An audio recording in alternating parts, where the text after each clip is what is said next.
स्वागत है आप सभी लोगों का आपके अपने यूट्यूब चैनल जीएस मैग्नेट में।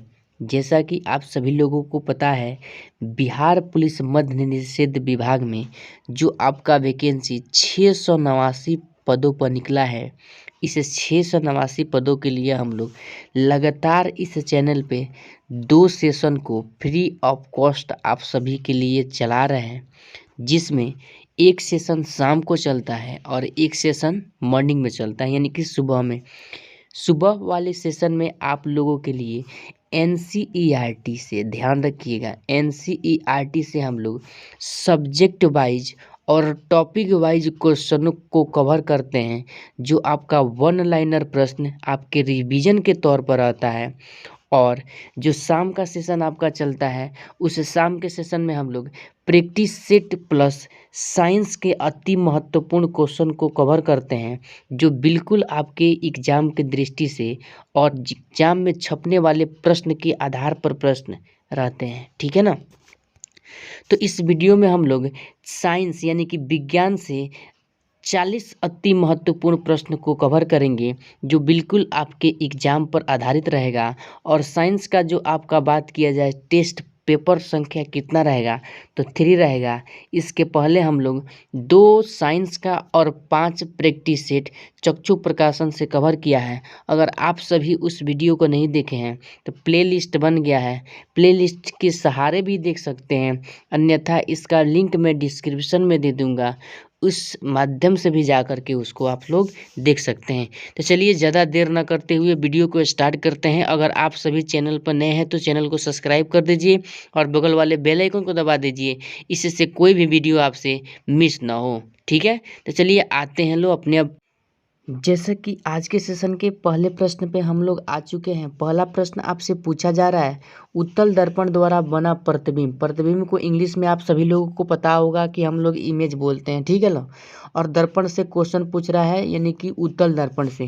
तो देखिए, समझिए, दर्पण कितने प्रकार के, जो आपका दर्पण होता है, याद कीजिए कक्षा 10th में पढ़े होंगे कि दर्पण जो होता है, यानी कि एक अवतल दर्पण होता है, एक उत्तल दर्पण होता है, एक क्या होता है, समतल दर्पण।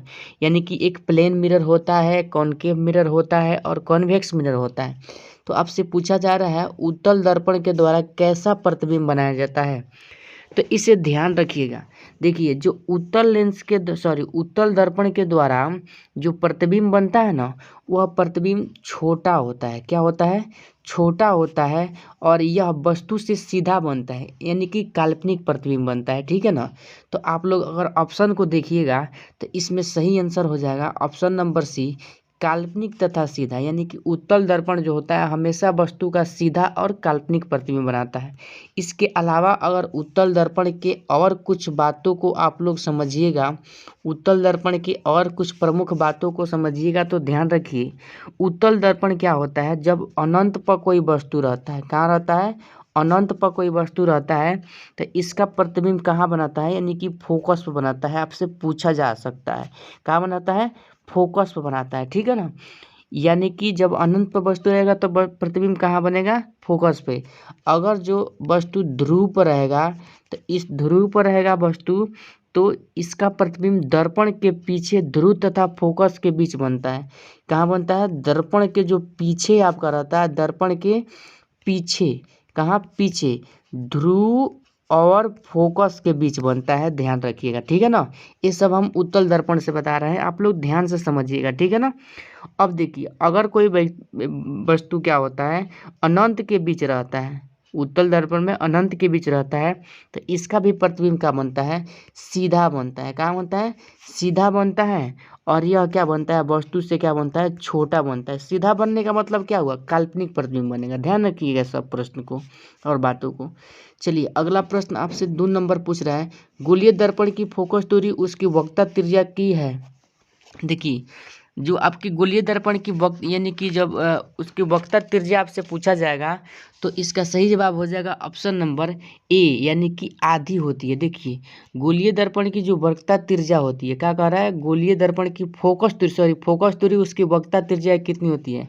देखिए, एफ बराबर क्या होता है, R/2 टू होता है, यही नहीं होता है फार्मूला। तो जो फोकस होता है वह त्रिज्या कितना होता है, आधी होती है।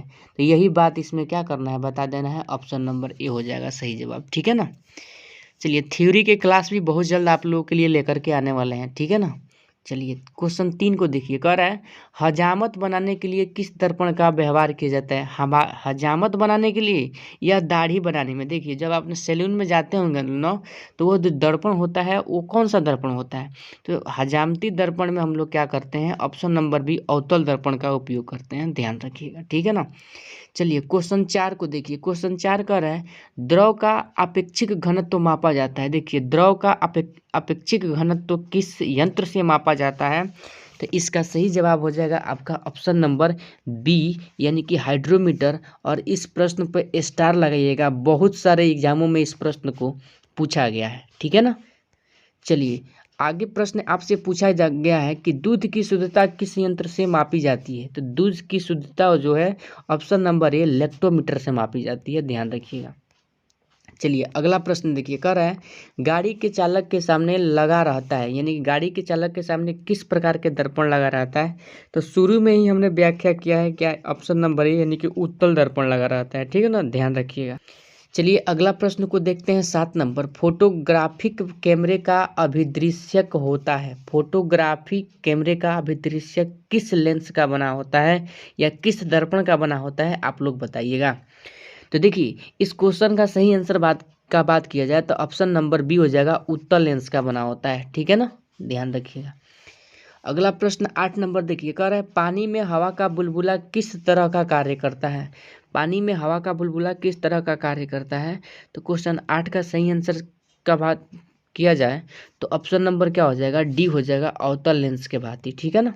चलिए अगला प्रश्न 9 नंबर देखिए, कह रहा है वायुमंडल की आर्द्रता मापी जाती है। जल्दी से इस क्वेश्चन का सही आंसर कीजिए। तो अगर वायुमंडल की आर्द्रता का बात किया जाए तो यह हाइग्रोमीटर से मापी जाती है, ठीक है ना, ऑप्शन नंबर ए हो जाएगा। चलिए क्वेश्चन 10 को देखिए, कह रहा है भूकंप मापी यंत्र है, यानी कि भूकंप मापने वाले यंत्र को क्या कहते हैं। तो भूकंप मापने वाले यंत्र को हम लोग यानी कि सिस्मोग्राफ कहते हैं, ऑप्शन नंबर ए सही हो जाएगा, ठीक है ना। चलिए अगला प्रश्न देखिए, ध्वनि की तीव्रता मापी जाती है। ध्वनि की तीव्रता मापने वाले यंत्र को क्या कहते हैं, यानी कि डेसिबल में मापा जाता है। किस में मापा जाता है, डेसिबल में। और मानव कान की जो ध्वनि सुनने की क्षमता होती है 20 हर्ट्ज से कितना, 20,000 हर्ट्ज, याद रखिएगा, ठीक है ना। चलिए अगला प्रश्न को देखिए, कह रहा है मानव रेटिना पर बना प्रतिबिंब होता है। मानव के रेटिना पर जो प्रतिबिंब बनता है वह कैसा प्रतिबिंब होता है। देखिए मानव के रेटिना पर जो प्रतिबिंब बनता है वह वास्तविक होता है और उल्टा होता है, यानी कि वस्तु से क्या होता है, उल्टा होता है, ऑप्शन नंबर बी ध्यान रखिएगा, ठीक है ना। और मानव नेत्र में कौन सा मानव की आंखों में कौन सा लेंस पाया जाता है, तो उत्तल लेंस, इस बात को ध्यान रखिएगा। और वह प्राकृतिक उत्तल लेंस पाया जाता है, कौन सा, प्राकृतिक उत्तल लेंस, ठीक है ना, ध्यान रखिएगा। चलिए अगला प्रश्न 13 नंबर देखिए, कह रहा है जब कोई वस्तु को दो समानांतर समतल दर्पण के बीच रखी जाती है तो बने हुए प्रतिबिंब की संख्या होगी। बने हुए प्रतिबिंब की संख्या कितना होगी आपको बताना होगा, ठीक है। तो देखिए ये न्यूमेरिकल क्वेश्चन है, ठीक है ना। तो इस क्वेश्चन का बात किया जाए तो अनंत होगा, ठीक है ना, ध्यान रखिएगा। जैसा कि अगला हम लोग का क्वेश्चन नंबर 14 है, हृदय की गति सुनने के लिए किस यंत्र का प्रयोग किया जाता है। हृदय की गति सुनने के लिए किस यंत्र का प्रयोग किया जाता है। तो इसका सही जवाब हो जाएगा ऑप्शन नंबर सी, यानी कि स्टेथेस्कोप का उपयोग किया जाता है, ठीक है ना, ध्यान रखिएगा। चलिए अगला प्रश्न को देखिए, कह रहा है वायुमंडलीय दाब की मापी जाती है, यानी कि वायुमंडलीय दाब किस यंत्र से मापा जाता है। इस क्वेश्चन का शुद्ध मतलब वाक्य होगा। तो वायुमंडलीय दाब को हम लोग यानी कि ऑप्शन नंबर डी बैरोमीटर से मापते हैं। इस क्वेश्चन को भी बहुत सारे एग्जाम में पूछा गया है, ठीक है ना। चलिए अगला प्रश्न 16 नंबर देखिए, कह रहा है सरल सूक्ष्मदर्शी में वस्तु को रखा जाता है। सरल सूक्ष्मदर्शी में वस्तु को रखा जाता है, कहाँ रखा जाता है आप सभी लोगों को बताना है। देखिए इसका सही जवाब ऑप्शन नंबर ए हो जाएगा, लेंस और प्रकाश केंद्र के बीच रखा जाता है, ठीक है ना। चलिए अब अगला प्रश्न देखिए, अगला प्रश्न कह रहा है वनस्पति तेलों से कृमि घी बनाने में किस उत्प्रेरक का प्रयोग किया जाता है। तो इसका सही आंसर का बात किया जाए तो ऑप्शन नंबर कितना हो जाएगा, यानी कि सी, निकल का प्रयोग किया जाता है, ठीक है ना। चलिए अगला प्रश्न देखिए 18 नंबर, अमोनिया गैस बनाने की हैबर विधि में किस उत्प्रेरक का प्रयोग किया जाता है। जैसे कि आप सभी लोगों को पता है कि अमोनिया बनाने के लिए हम लोग हैबर विधि का प्रयोग करते हैं, तो इसमें उत्प्रेरक के रूप में किस पदार्थ का प्रयोग किया जाता है आप सभी लोगों को बताना होगा। देखिए क्वेश्चन 18 का सही जवाब हो जाएगा ऑप्शन नंबर ए, लौह चूर्ण का प्रयोग किया जाता है। ठीक है ना। चलिए अगला प्रश्न 19 नंबर पूछ रहा है कि अवतल दर्पण में वस्तु का प्रतिबिंब दर्पण के पीछे काल्पनिक सीधा तथा वस्तु से बड़ा बनता है जब वस्तु होगी। यानी कि आप सभी लोगों को बताना है कि जो अवतल दर्पण है उसमें वस्तु का प्रतिबिंब यानी कि दर्पण के पीछे काल्पनिक सीधा और वस्तु से बड़ा कहाँ वस्तु स्थित रहेगा तो बनेगा। तो देखिए अगर सही आंसर का इसका बात किया जाएगा तो ऑप्शन नंबर कितना हो जाएगा, डी, यानी कि फोकस और ध्रुव के बीच रखा जाएगा। तो ठीक है ना, ध्यान रखिएगा। चलिए अगला प्रश्न को देखिए। अगला प्रश्न, रक्त का दाब किस यंत्र से मापा जाता है। रक्त का दाब किस यंत्र से, तो ऑप्शन नंबर बी, एस्फिग्मोमैनोमीटर से मापा जाता है। ठीक है ना, ध्यान रखिएगा। चलिए 21 नंबर प्रश्न को देखिए। कह रहा है ट्रांसफार्मर का क्रोड बना होता है।